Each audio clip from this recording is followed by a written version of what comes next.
প্রকাশের গ্যাংয়ের যতগুলো মেম্বারদের আমরা পেয়েছি তারা প্রত্যেকেই ঠিক আছে, না কারো উপরে আক্রমণ হয়েছে আর না কেউ মারা গিয়েছে। দেখা যাক এই ঠিকানায় আমরা কি জানতে পারি। তোমার কি মনে হয় খুনি কেন শান্ত হয়ে গেছে? হতে পারে ও যা চেয়েছিল সেটাও পেয়ে গেছে, আবার এটাও হতে পারে যে ও নিজের স্ট্র্যাটেজি বদলে দিয়েছে।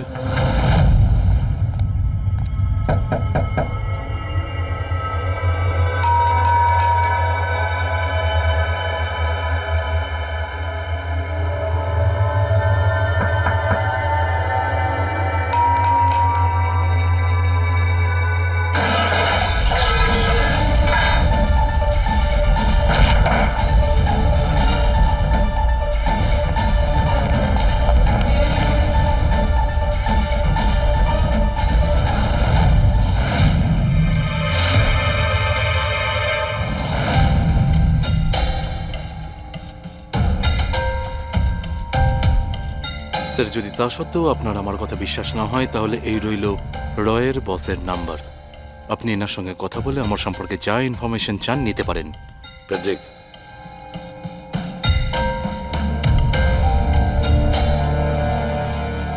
এই সমস্ত কিছু চক্রান্তে রয়ের ভূমিকা কি? স্যার, আসলে এটা আমাদের একটা সিক্রেট অপারেশন। এটা এমন কি সিক্রেট অপারেশন যা গুন্ডা বদমাইশ আর পকেটমারদের সঙ্গে জড়িত আছে? জড়িত নয় স্যার, কিন্তু এরা কিছু একটা চুরি করেছে আর সেটাই ফিরিয়ে আনার জন্য এই পুরো অপারেশন। কি কি চুরি করেছিল এরা? স্যার, সেই ব্যাপারে কারোর সঙ্গে কোনো আলোচনা করার পারমিশন আমাদের নেই। দেখো, সিআইডির ওপর তোমাকে ভরসা রাখতেই হবে, না হলে আমরা তোমাকে কোনো সাহায্যই করতে পারবো না। ঠিক আছে স্যার, কিন্তু এই কথাটা প্লিজ আপনার আর আমার মধ্যেই যেন থাকে। স্যার, আসলে সরকারের একটা গোপনীয় নিউক্লিয়ার ইউনিট আছে যার মধ্যে সায়েন্টিস্টরা একটা টপ সিক্রেট প্রজেক্টে কাজ করছে। এই প্রজেক্টের ব্যাপারে বেশি লোকজন জানে না, কিন্তু সেখানকারই একজন এমপ্লয়ি কম্পিউটারের ডেটা হ্যাক করে সব ইনফরমেশন চুরি করে নিয়েছে। স্যার, ওকে আমরা ধরতে চাইছিলাম, কিন্তু তার আগেই ও সমস্ত ইনফরমেশন নিয়ে পালিয়ে গেছে। ইন্টেলিজেন্স রিপোর্ট অনুযায়ী সেই সমস্ত ইনফরমেশন একটা পেন ড্রাইভে কপি করা হয়েছে। ওই পেন ড্রাইভের মধ্যে নিউক্লিয়ার প্ল্যান্টের সমস্ত ইনফরমেশন রয়েছে। ওই পেন ড্রাইভের দাম এখন কোটি টাকার। যদি ভুল করেও ওই পেন ড্রাইভ কোনো ভুল লোকের হাতে চলে যায় তাহলে দেশের মারাত্মক ক্ষতি হয়ে যাবে। আমার মিশন ওই পেন ড্রাইভটা ফিরিয়ে আনার। তদন্ত কত দূর এগিয়েছে? স্যার, এখনো পর্যন্ত যে ওই পেন ড্রাইভ আর ইনফরমেশন চুরি করেছে তাকে আমরা ধরে ফেলেছি। ওর নাম হলো মেহুল, কিন্তু ও ওই পেন ড্রাইভটা একটা ব্যাগের মধ্যে রেখেছিল আর ওই ব্যাগটা এখন চুরি হয়ে গেছে। ও, আর যে চুরি করেছিল সে পকেটমার গ্যাংয়েরই কোনো মেম্বার? হ্যাঁ স্যার, কিন্তু মেহুল এই ইনফরমেশন আমাদের দেওয়ার আগে ওর বসের সাথে এই ইনফরমেশন শেয়ার করেছিল।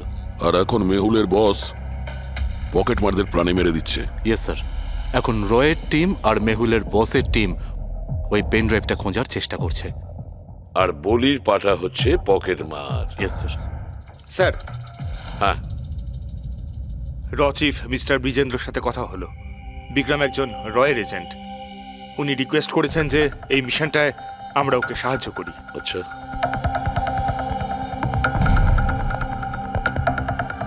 আচ্ছা, পেন ড্রাইভটা কার কাছে আছে জানা জানি না? না স্যার। স্যার, এই সার্কেলে যতগুলো মেম্বারই পকেট মারার কাজ করতো তাদের প্রত্যেককেই জিজ্ঞাসাবাদ করেছি, কিন্তু ওরা তো এরকম কোনো চুরির কথা বললোই না আমাদের। হ্যাঁ স্যার, অনিল আর কিশোর বেঁচে ছিল, কিন্তু ওদের কাছে কিছু জানার আগে ওরা মারা গেছে। হতে পারে ওই পেন ড্রাইভটা এখনো অনিলের কাছেই আছে, বা হয়তো অনিল ওই পেন ড্রাইভটা এই বাড়ির মধ্যেই লুকিয়ে রেখেছে। স্যার, এটাও তো হতে পারে যে খুনি ওই পেন ড্রাইভ নিয়ে পালিয়ে গেছে। হতে পারে, আবার নাও। স্যার, যখন আমরা এখানে এসেছিলাম একটা পকেটমার বেঁচে ছিল, মানে খুনি ওই সময় পালিয়ে গিয়েছিল। জানি না ও সুযোগ পেয়েছিল কি পায়নি। একটা কাজ করি আমরা, এই বাড়িটাকে ভালো করে তল্লাশি করো, প্রতিটা কোণা ভালো করে দেখো, খুঁজে বের করতেই হবে। স্যার, আমরা গিগার কাউন্টারের সাহায্য নিতে পারি। গিগার কাউন্টারের সাহায্যে? Yes sir. কিন্তু গিগার কাউন্টার দিয়ে তো রেডিও অ্যাক্টিভিটি মেজার করা যায়। স্যার, ওই যে পেন ড্রাইভটা ছিল ওটা নিউক্লিয়ার প্ল্যান্ট থেকে চুরি করা হয়েছিল। হতে পারে যে ওই পেন ড্রাইভের ওপর সামান্য কিছু রেডিও অ্যাক্টিভ ফিট পড়েছিল। চলো এটাও আমরা করে দেখি।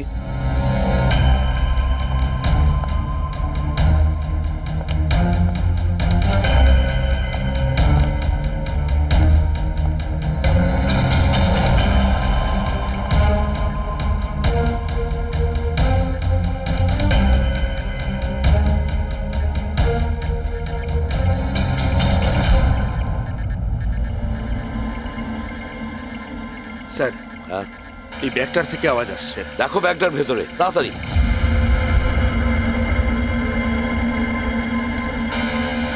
খোলো খোলো খোলো।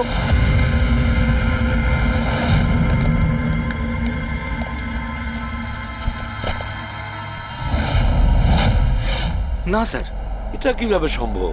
গিগার কাউন্টার তো বলছে ব্যাগটার ভেতরেই আছে। না, কিছু না কিছু গোলমাল নিশ্চয়ই আছে। স্যার যদি একবার পেন ড্রাইভটা ওদের হাতে চলে যায় তাহলে সেটা ফিরে পাওয়া খুব মুশকিল হয়ে যাবে।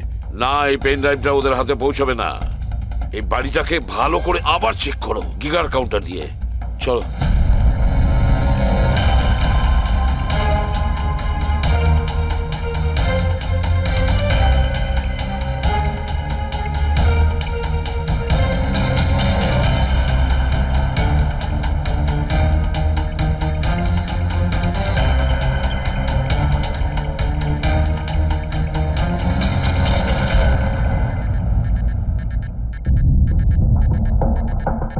স্যার, বডির উপর থেকেই বিপ বিপ শব্দটা আসছে। বডিটা চেক করো।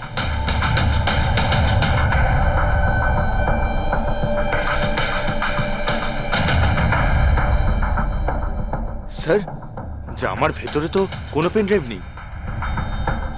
যদি পেন ড্রাইভটা জামা কাপড়ে না থেকে থাকে তাহলে কি pen ড্রাইভটা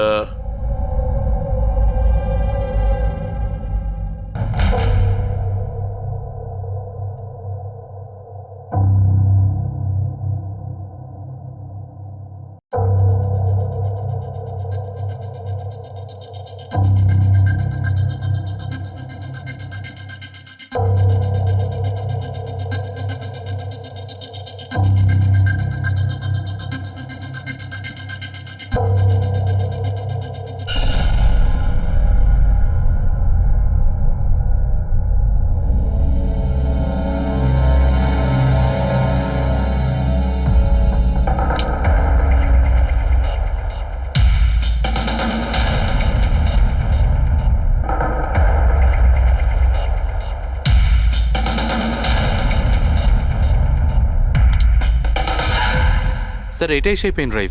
thank you so very much আমার মিশন কমপ্লিট করার জন্য। But I am really sorry, এটা আমি আপনাদের দেখাতে পারবো না। I hope you understand. কোনো ব্যাপার না। আমি একবার আমার বসকেও ইনফর্ম করে দিই। হ্যাঁ,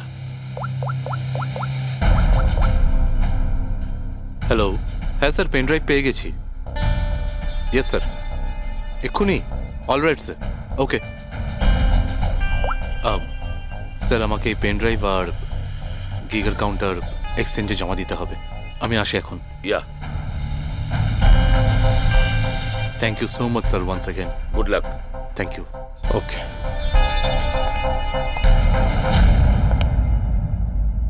এই পেন ড্রাইভ তো পাওয়া গেল স্যার, কিন্তু খনি এখনো উধাও। ওর জন্য কোনো জাল বিস্তার করতে হবে স্যার। হ্যাঁ, কি অদ্ভুত ব্যাপার স্যার, একটা পকেট মার পেন ড্রাইভের জন্য নিজের প্রাণ দিয়ে দিল। সেটাই তো বুঝতে পারছি না। ফেডরিক ঠিকই বলেছ, একজন পকেট মার পেন ড্রাইভের জন্য নিজের প্রাণটাও দিয়ে দিল। ওই পেন ড্রাইভটার ব্যাপারে ও কিছুই জানতো না। গোলমাল আছে, নিশ্চয়ই কোনো না কোনো গোলমাল আছে। স্যার, টাকার জন্যই। বিক্রম বলছিল না এই পেন ড্রাইভটায় কোটি টাকার ইনফরমেশন ছিল।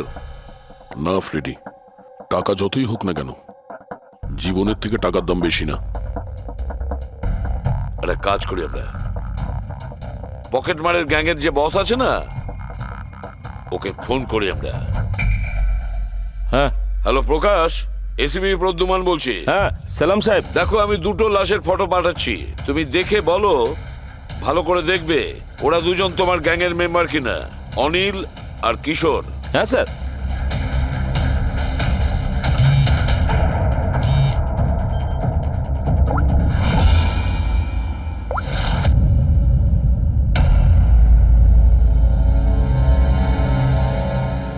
স্যার, এই প্রথম ফটোটা যেটা পাঠিয়েছেন সেটা অনিলের। আর দ্বিতীয়টা? ঠিক বুঝতে পারছি না স্যার। আচ্ছা ঠিক আছে, থ্যাংক ইউ। দ্বিতীয় জন কিশোর নয়, তাহলে ও কে? যে পেন ড্রাইভ গিলেছিল আর নিজের প্রাণটা দিয়ে দিল?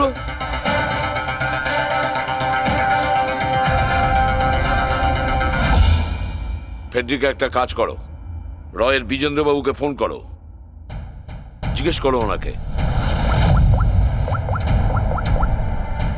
হ্যালো মিস্টার বিজেন্দ্র, আমি সিআইডি থেকে ফোন করছি, ফ্রেডি। একটু আগেই আপনাকে বিক্রম ফোন করেছিল না? কি না? Thank you sir. My God, যে লোকটা ভিতরে মরে পড়ে রয়েছে সেই হলো আসল বিক্রম, যে পেন ড্রাইভের জন্য নিজের জীবন দিয়েছে। কিন্তু তাহলে স্যার, যে এই পেন ড্রাইভটা নিয়ে গেল একটু আগেই, সে তাহলে কে? ও খুনি ছিল ফেডরিক, খুনি ছিল, যে বিক্রম সেজে আমাদের সামনে এসেছিল।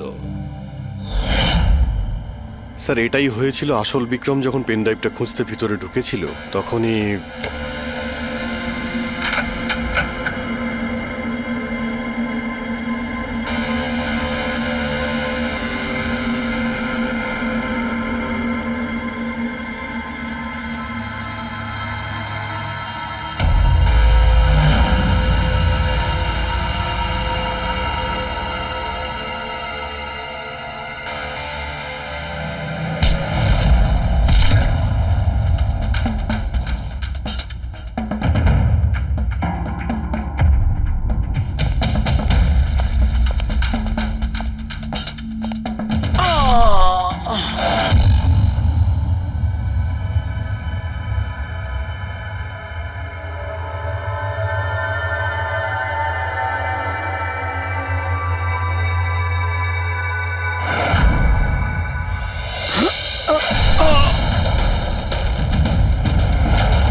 আর ও পেন ড্রাইভটা খুঁজে পাওয়ার আগেই আমরা এখানে এসে পৌঁছই, আর ও পালাতে বাধ্য হয়। ও জেনে বুঝে আমাদের কাছে ধরা দিয়েছিল, যাতে আমাদের সাহায্যে খুব সহজেই ও পেন ড্রাইভটা নিয়ে নিতে পারে। খুব বড় ভুল হয়ে গেছে স্যার, আমাদের বোকা বানিয়ে পেন ড্রাইভ নিয়েও পালিয়ে গেছে। জানেন এবার ওরা কি তাণ্ডব করবে, ওদের থামাতেই হবে। একটা কাজ করো তোমরা, এই বাইরের রোডে যতগুলো সিসিটিভি ক্যামেরা আছে না, ওর থেকে ওর ছবিগুলো বের করো আর সব জায়গায় পাঠিয়ে দাও। স্যার,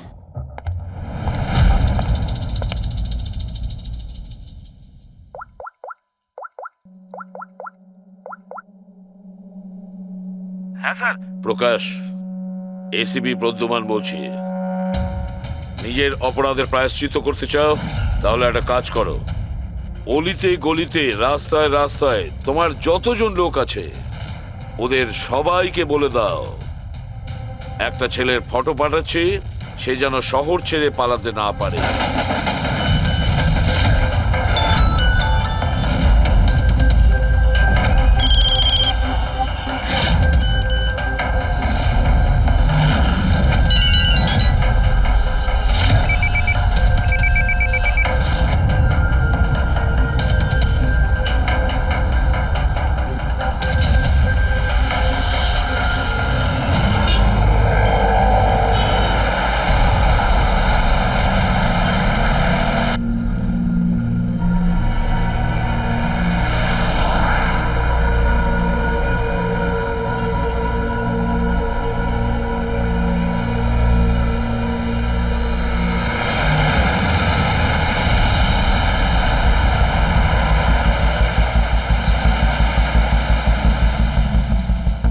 আরে এ তো সেই লোকটাই না?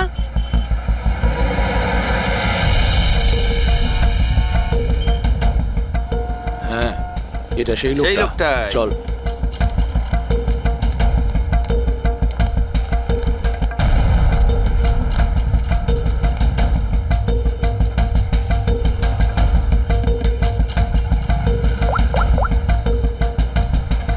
হ্যাঁ দাদা, পেয়ে গেছি। এখানে দাঁড় করাতে পারিনি, কিন্তু আগের সিগন্যালে দাঁড়াবে, ওর সাইলেন্সারে কাপড় দিয়ে দিয়েছি।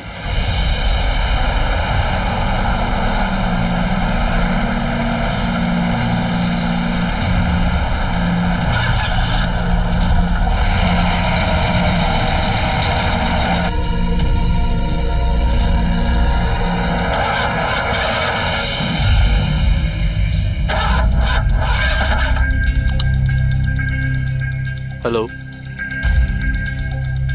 হ্যাঁ প্যাকেজ আমার কাছেই আছে। হ্যাঁ আমার গাড়ি খারাপ হয়ে গেছে, একটু সময় লাগবে কিন্তু আমি পৌঁছে যাব। হ্যাঁ ওকে ওকে।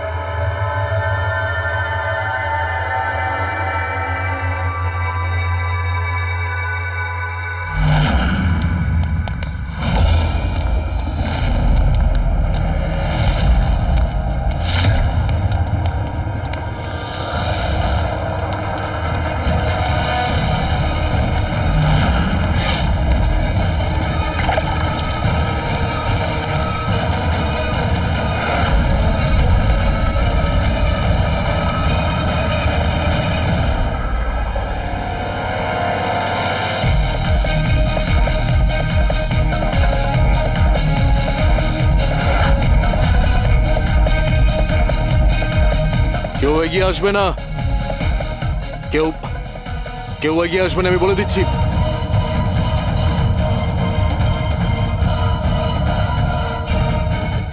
হ্যাঁ পিছিয়ে যাও,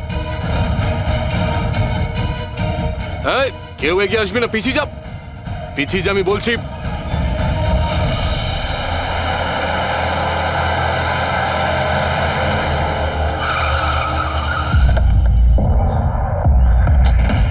সরো, সরে যাও সবাই। দেখি সরে যাও সবাই, সরে যাও। পিছিয়ে যাও, সবাই পিছিয়ে যাও। এর অবস্থা তো খুবই খারাপ। এই কি হয়েছে? হ্যাঁ? কি করেছো এর সাথে? হ্যাঁ, কে মেরেছে একে? স্যার, এই গিগের কাউন্টার আর এই পেন ড্রাইভ। কে মেরেছে একে? আমরা কিছু করিনি স্যার, আমরা তো বুঝতেই পারছি না যে এসব হলো কি করে। স্যার হঠাৎ ওর আঙুলগুলো থরথর করে কাঁপছিল আর দুম করে মাটিতে পড়ে গেল। আমরা ভেবেছি ওর হার্ট অ্যাটাক হয়েছে। স্যার, স্যার এ তো মরে গেছে।